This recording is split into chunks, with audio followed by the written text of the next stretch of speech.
Welcome to Dan's Talks. My guest this morning is Carrie Doyle, who this past weekend, along with others, put on a festival, a 4-day festival about murder and mayhem in the Hamptons, specifically in East Hampton, that I think was one of the most successful and remarkable out-of-season events that's ever been in the Hamptons. And first thing I want to do is congratulate you. I had no idea what this was all about. And the second thing, and I was on one of the panels, which the room was packed with about 100 people. They had venues in East Hampton for 4 days, all through downtown, where you park your car with the parking was suspended for these 4 days, the rules, because the mayor was very involved in all this and was co-founder of it. And the venues were at Bookhampton, the middle school, the library, Thomas Moran studio. It was, you just walk a couple hundred yards and you're in another location for another event, either a lecture or a panel discussion or a book signing or well, how did this all happen, Carrie? Well, a friend of mine last summer said to me she had been actually last winter, to Icelandic Noir, which is a literary festival in Iceland with lots of authors, mystery and crime authors. And she said, we should do something like this in East Hampton. This was Pam Mallory. And I said, that's a great idea. And I thought, why just limit it to fiction? I'm also very interested in true crime and legal procedural panels. And so we decided to make it an interactive festival. And when I was running for office last summer, someone said, what are you going to do for off-season programming? And I said, I think we should have a mystery and crime festival. And the mayor liked the idea. When you say you've been interested in nonfiction and fiction, what brought you to that? What was your interest that you thought this was a good idea? I know you write. Oh, you've written books. Right. I'm a mystery author. And so I read mysteries and mystery and thrillers. And then also I've always been interested in court cases, famous court cases. My favorite class I ever took in my whole life was in 7th grade at my school. We took a class called Law, which we learned, it had this great textbook, which condensed for a 7th grader, all the greatest hits of law cases that have affected our country and our laws. And then we went to watch a courtroom and we watched 12 Angry Men. And it was really, that was like so vivid for me. And I did my first term paper on the Charles Augustus Lindbergh Jr. abduction. And since then, I have just loved everything about legal procedure and crimes. I love the OJ trial and I followed the greatest hits of trials. So for me, it was interesting. Where did you go to school? I went to Spence on the Upper East Side in New York. And then after that, where was your? I went to boarding school at Taft School, where my son now goes. And then I went to Barnard College. So I can see where this would interest you. Yeah, definitely. You ever done something like a festival before? I've never even actually been to a festival before, but I compare this experience when I was 23 years old. I had been a Russian major at Barnard and I'd studied and worked in Moscow during college. And I moved over to help launch Harper's Bazaar magazine in Moscow.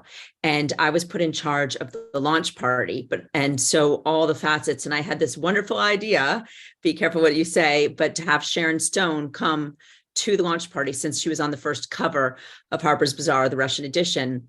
And she came, and I had to navigate her party. She wanted bodyguards. She wanted, to stay at this place. And the whole backdrop was at the Radisson Hotel, where the two owners of it were feuding. One was the leader of the Chechen mafia, who Frederick Forsyth actually named a character after, and the other one with this American. And they kept fighting and pulling Sharon in all directions. And she was not easy to deal with.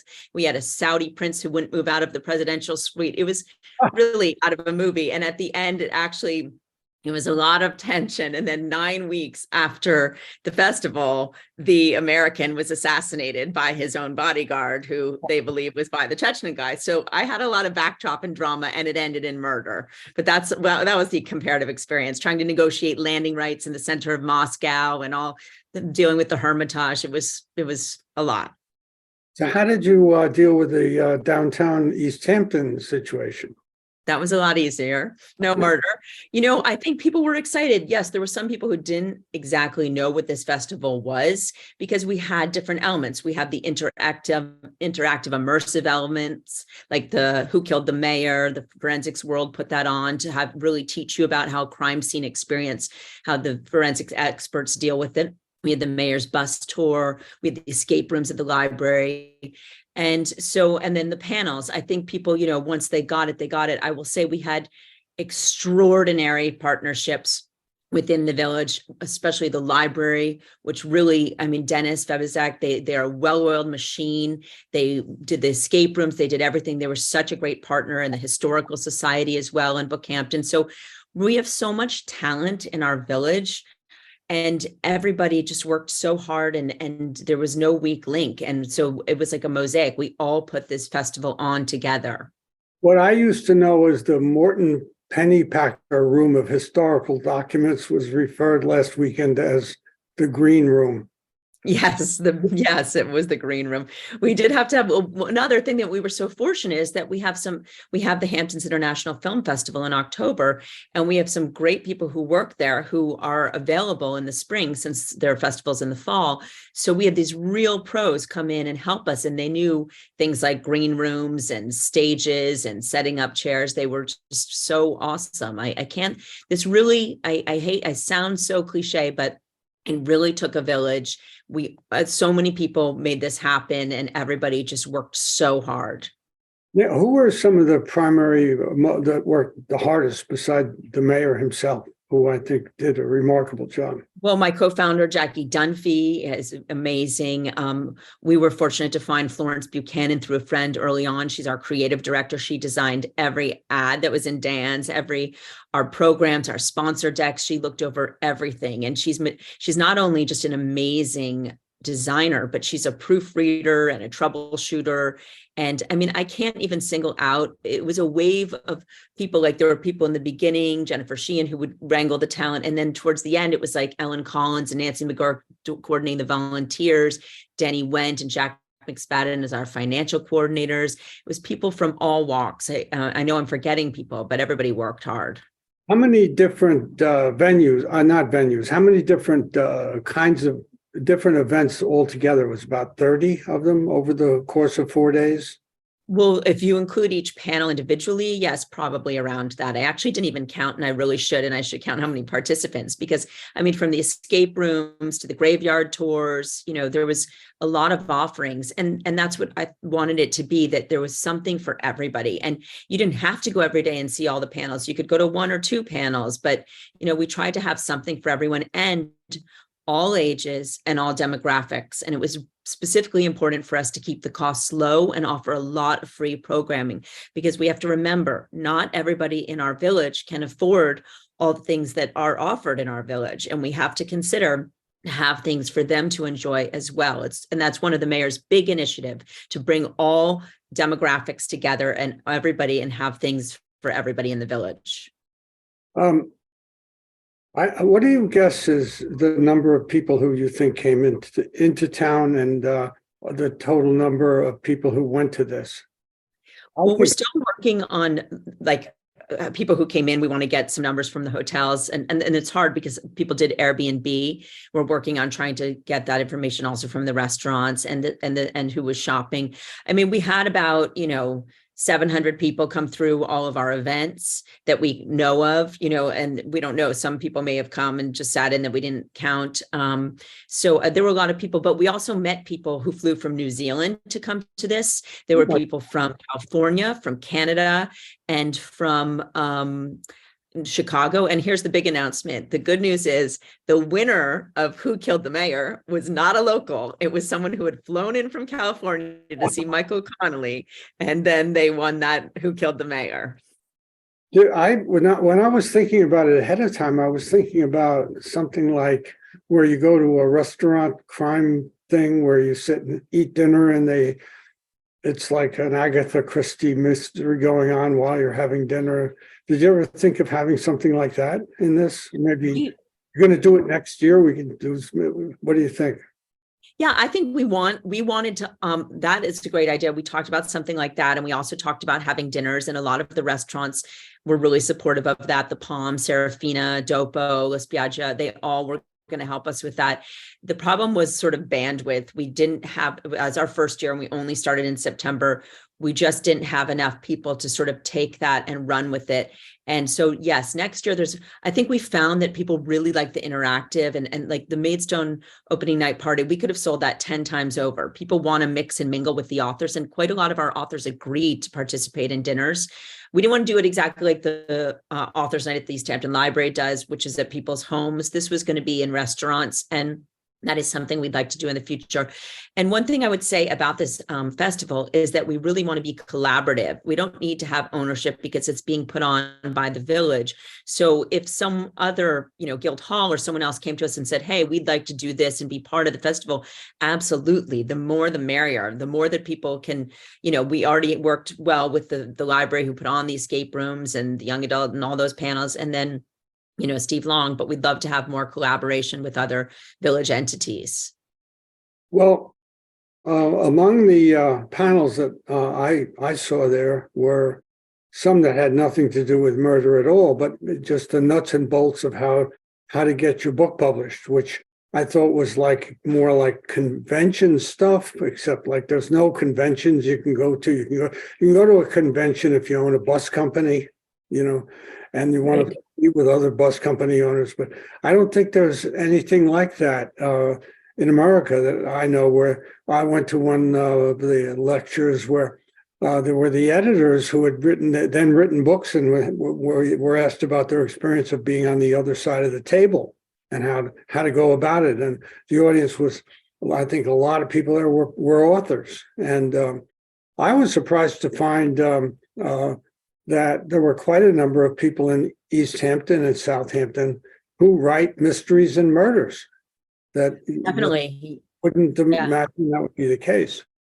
And then the heavy lifting, I think, was the panel I was on, which involved the Ted Ammon murder, which was so preposterous, about this man in the social set of New York City who got murdered at night in his home. It was amazing to have the district attorney who had prosecuted the killer as one of the panelists, and he dominated the event because there was so much that she knew that nobody knew. It was just amazing to listen to it all. That was a great panel. What were some of the other panels that were well attended, or that were you think were like top of the line, where people really learned interesting things? I think people were really interested in the organized crime panel. And interestingly enough, there were the three panelists who have all written books on the various aspects of organized crime are all local. They all live here. They're fantastic speakers. You could have spun each one off and had them do their own panel. And Casey Sherman, our true crime chair, did a great job moderating that panel. There was a lot of interest. That's when a lot of people said to me, I wish that was longer. People were very interested to hear Commissioner Ray Kelly come and talk to Steve Croft from 60 Minutes about his career. And what I thought was funny in that one was when Steve Croft asked him which police procedural shows he likes, and he listed which ones he likes and the inaccuracies that bug him about certain ones, how he never had dinner with his family in his uniform, and that bugs him in Blue Bloods. Those were great panels. I think, obviously our guest of honor 101 panels were great. IJ Finn and Anthony Horowitz, that was just a great panel. And unfortunately, I had a conflict at one of the other panels, but the young adult panel, people say was spectacular, where the three young adult authors really talked to the younger kids that were there and, talked about how they became writers. And what I hope next year is when we have April, because Easter will be earlier next year, school will be in session, and whatever authors we have can maybe come into the school and do the young adult panel in the school and really talk to these students about becoming writers and how they can do that.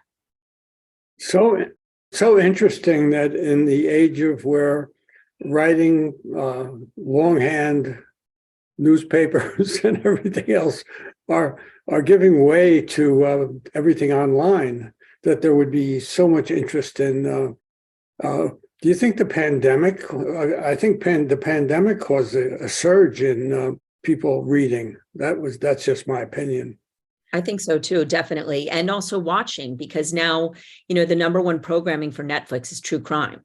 They started to do away with everything but romance and true crime, because that's what people were watching. And particularly, I don't know if you remember during the pandemic, everybody was watching that, oh gosh, about the guy who had the lions and the pets. I forget, like everyone was watching that, and people just sort of snowballed into now the Murdoch murders, and people are listening to the podcasts, and it really is interesting. And then, yes, a lot of, of these books now are being made, the fiction books, into TV shows and films, and then people are reading. So I think that there was a lot of time for circumspection, and, like people think things through, and so that's why maybe. So how are you going to be? How do you spend your time from now it's over? What are you going to be doing until they start this up again in the spring? Well, we have to start it up. I mean, there's a lot to be done actually this week. It's not over for us because we have to put together all of our sponsor. We were so fortunate to have some sponsors and donors, and we have to send them packages about, with results. And then we want to make ourselves, we worked with the East Hampton Village Foundation this year, but we want to become our own 501c3 so that we can do our own, checkbooks and all that. And then sort of already we did a lot at the last minute, because even though we started in September, that's a condensed amount of time. So we want to have all of our lineup and all of our stuff by September, so that, we're ready to go, and nothing can be done at the last minute. So there's a lot of work to be done, a lot of fundraising. We're fortunate to have people, in our community who recognize that this is great, to have. And so they donated, and I'd love to sort of reach out to more of them and have some summer events where, to show them why this is good. Maybe have this summer a few times an author come in and talk to some sponsors and say, this is what, we're trying to do here. Have you ever been to one of these festivals? I know they have them in England, and I've heard they have them in places like Norway and stuff like that. I have never been. And but then this fall, I talked extensively to people who created the Authors Guild one in Massachusetts and in Maine, and in Capital Crime in London, and the Icelandic Noir, and the Woodstock Festival. So I did research. And then, of course, we had two fabulous honorary co-chairs, Alifair Burke and Dan Mallory, AJ Finn, who helped us, and told us what these are about and how it works. But no, I actually would love to go to Icelandic Noir. That would be a goal. A few of us want to go from the team. I think that's in, I don't know, it's in November, December. So November, I'd like to go to that. That's a goal. Hard to go to Iceland in November. There's not much. I know, but keep in mind, I lived in Moscow for 3 years, so I'm okay with the cold and the dark. Well, I was there in the late '80s when Gorbachev was just coming into power. It was a very interesting time. We stayed at the National and did a lot of stuff. It was fun. And yeah. And at that time, and it's again the same way. You have to. I don't know if you can go back there now. Yeah, it's hard to go back. My husband is Russian. Actually, he's from the Crimea, and which was the Ukraine. And it is hard to go back. My sister-in-law had to go back this past summer, and because her stepmother was ill, and she had to fly through Dubai. It took 3 days to get to where she needed to go, because it is hard. It's a shame. So hopefully soon things will. Yeah, well, thanks for being on the podcast. Well, I can just say that anybody who's interested in getting involved with the festival, we'd love to have you. We love volunteers. We need support. We need, partnerships. So reach out to me at Carrie Doyle at hamptonswhodoneit.com. I'd love to hear from you, and any suggestions you have. It was great and very helpful. And I want to thank Dan's Papers, in particular, Dan and Vicki Schneps. You guys were fabulous. You were our first partners. You had faith. We working together was brilliant. So thank you so much for remaining steadfast and supportive. Thank you. We'll talk to you soon. Bye-bye. Okay. Bye.